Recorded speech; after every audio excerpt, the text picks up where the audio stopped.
नमस्कार व्यूअर्स, सभी को मेरा प्यार भरा नमस्कार।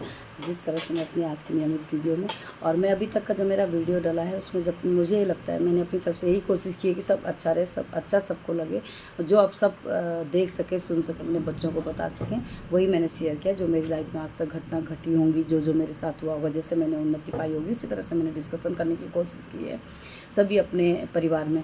आज का टॉपिक है मेरा नीति यानी नियम।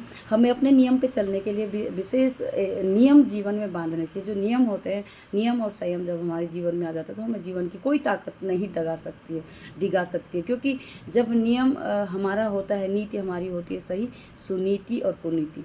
जैसे उसमें रामायण में, रामचरितमानस में, रामायण में सुंदरकांड के पाठ में लिखा हुआ है कि विभीषण ने भी राम को नीति में रहने के लिए कहा था कि नीति में अगर आप रहेंगे तो नीति विरोध कभी भी कोई काम नहीं करना चाहिए। माता सीता को लौटा दीजिए, हमारा भला ही भला होगा। तो नीति विरोध करने पर रावण का विनाश हुआ और राज्य विभीषण को पाया कि उनकी नीति के कारण, उनकी नीतियाँ सही थी, उनकी नीति का ही कारण उनके परिवार और उनका राज्य जो था लंका का, उनको मिला, विभीषण जी को। तो इसी तरह से मैं कहती हूँ कि नीति में रह के चलना चाहिए। जिस तरह से कि अभी नीति मेरी अपनी तरफ से, मेरी अपनी नीति बिल्कुल सही रहती है, क्योंकि मेरे जीवन में मेरे को एक हमसफ़र सच्चा चाहिए होता है। जैसे मेरे पति हैं, बच्चे थे मेरे लाइफ में पढ़ाई के लिए, स्टडी के लिए बाहर, इसलिए बच्चे भी थोड़ा मेरे से दूर हैं।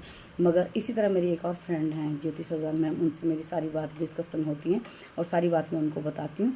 जो भी मेरे साथ घटता है उनसे सलाह लेती हूँ। तो इसी तरह से जब मुझे लगने लगता है कि ये सब नीति में नहीं आ रहा है, तो कुछ टाइम से मेरा मन नीति से थोड़ा सा विपरीत चल रहा है, क्योंकि मुझे लगता है कि मेरी ही टीम में रह के मेरे ही खिलाफ कुछ साजिशें जो चल रही हैं, उनको मुझे थोड़ा सा देखना पड़ेगा। इसलिए नीति विरोध न होने पे मैंने अपने जीवन में चलते फिरते किसी भी काम को सिर्फ हटा दिया, क्योंकि मुझे उसमें सही नहीं लगा। जब मुझे सही नहीं लगता है तो मैं उस काम को हटा देती हूँ। अभी मेरा कुछ समय से, अभी थोड़ा सोचने के बाद, मैं शायद जहाँ तक ख्याल है कि मुझे इसमें भी मुझे चेंजेस करने पड़ेंगे, क्योंकि कभी कभार ऐसा होता है कि जब जिस घर में, जिस टीम में थोड़ा सा दिक्कतें आनी शुरू हो जाती हैं तो उससे हट जाने में फ़ायदा होता है। और जो स्वतंत्र रहना चाहते हैं, स्वतंत्र कमाई करना चाहते हैं, स्वतंत्र कमाई, क्यों कोई मेरी रेगुलेशन में बंधेगा? मैं किसी को अपनी रेगुलेशन में बांधूंगी? मैं बिल्कुल भी नहीं चाहती। मैं किसी का मन कभी नहीं दुखाती। हम लोग बिल्कुल अपने अध्ययन के बाद ही हर कुछ ठानते हैं और काम के हिसाब से सब कुछ करते हैं, आगे का जो भी नियम है। और इसके बावजूद भी अगर ऐसा कुछ हमारे जीवन में घटता है तो हमें उसे परमात्मा का संदेश मान के उसी को आगे बढ़ाना चाहिए, जो हमारा अंतर्मन हमें कहता है। अंतर्मन की आवाज़ हमें ज़रूर सुननी चाहिए। अंतर्मन एक सच्चा साथी, सच्चा हमसफ़र होता है, जो अंतर्मन हमें बताता है। जिस तरह से अभी कई वीडियोज़, कई लोग ऐसे काम करें तो उनका अंतर्मन उन्हें उस तरह की बातें बता रहे हैं, वो उस तरह का काम कर रहे हैं।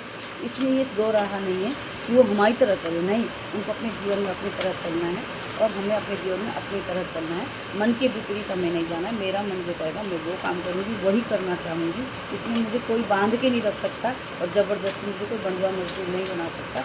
इसलिए यही मुझे सभी से कहना है कि अपनी नीति और अपने मन के हिसाब से हम लोगों को चलना चाहिए। अगर हमें स्वस्थ रहना है, खुश रहना है, तो जो हमारा मन करता है हमें वो करना चाहिए।